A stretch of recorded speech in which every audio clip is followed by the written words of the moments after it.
ఉగాది నాడు తెల్లవారుగట్లు లేచి అభ్యంగన స్నానం చేసి అవకాశం ఉన్నంతలో కొత్త వస్త్రాలు తొడుక్కుని దేవుడికి పూజ చేసి ఆ 6 రుచులు కలిపి ఒక పచ్చడిగా తయారు చేసి దాన్ని నైవేద్యం పెట్టి దాన్ని ముందు పరగడుపున తింటారు. అంటే ఒళ్ళంతా పచ్చడి అయిపోయేలాగా December 31st నైట్ చిందులేస్తారు, కానీ ఉగాది నాడు నిజంగా పచ్చడి చేసుకుని తింటారు.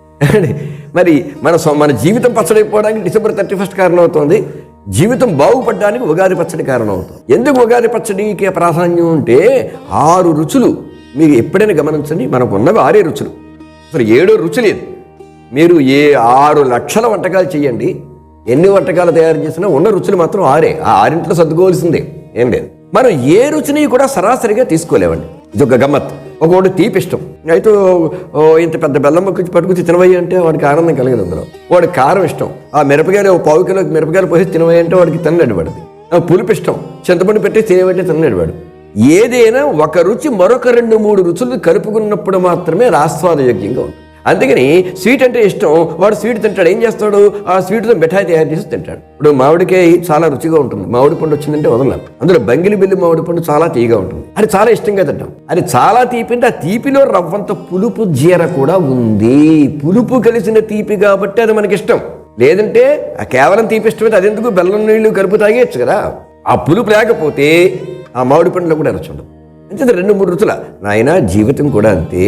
కేవలం సుఖాలే ఉన్నాయనుకో బోరు కొట్టేసిన జీవితం మీద విరక్తి కలిగిపోతుంది వాడికి. ఆ సుఖంలో సుఖం తెలియదు, ఆనందం కలగదు.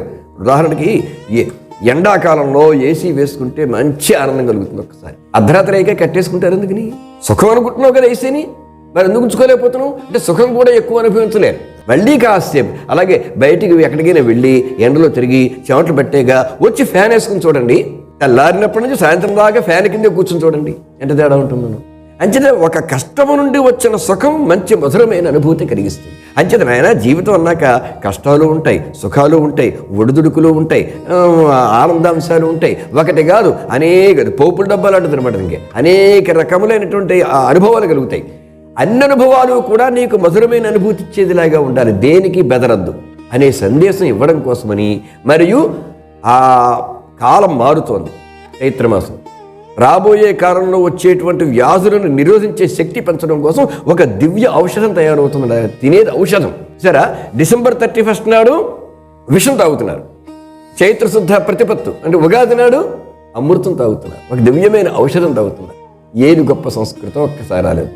ఈ కొత్త సంవత్సరం సుఖశాంతులు ఇవ్వాలని కోరుకుంటున్నాం.